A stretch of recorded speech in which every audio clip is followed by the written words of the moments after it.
खोपोली नगर परिषदेतील कथित 96 कोटी रुपयांच्या घोटाळ्याचा आरोप करत आम आदमी पार्टीनं खोपोली येथे काळे कपडे परिधान करून लाक्षणिक धरणे आंदोलन केले। आम आदमी पार्टीचे प्रदेश संघटन मंत्री डॉक्टर रियाज पठाण यांच्या उपस्थितीत हे आंदोलन करण्यात आले। नगर परिषदेनं कंत्राटदाराचा तब्बल 473 दिवसांचा विलंब बेकायदेशीरपणे माफ करून सार्वजनिक निधीचे नुकसान केल्याचा आरोप पक्षानं केलाय। याबाबत वारंवार तक्रारी करूनही प्रशासनानं दखल घेतली नसल्यानं आंदोलनाचा मार्ग स्वीकारल्याचं आपच्या पदाधिकाऱ्यांनी सांगितले। खोपोली शहरात जी भुयारी गटार योजना, जी मलनिस्सारण योजना सुरू आहे, ती बोगस योजना सुरू आहे। निकृष्ट दर्जाचं त्याचं काम सुरू आहे। पहिल्या टप्प्यामध्ये 96.13 कोटीची ही योजना सुरू आहे।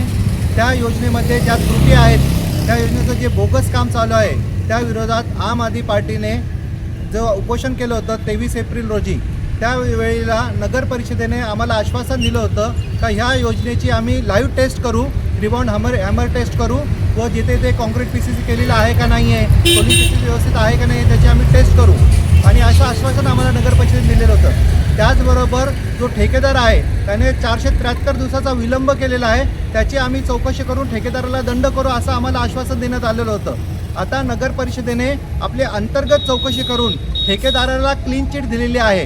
त्याचबरोबर ज्या त्यांनी आम्हाला चौकशीचं आश्वासन दिलेलं होतं ती कोणत्याही प्रकारची चौकशी केलेली नाही आहे आणि ज्या टेस्टिंग आम्हाला सांगितलं होतं का तुम्ही लाईव्ह टेस्ट करू, त्या टेस्ट ते करू शकत नाही असं आता ते बोलत आहेत। याचा अर्थ असा आहे का नगर परिषदेने त्याच्यामध्ये प्रचंड प्रमाणात घोटाळा केलेला आहे आणि ते पकडले जाण्याची शक्यता आहे, म्हणून त्या टेस्ट करत नाही।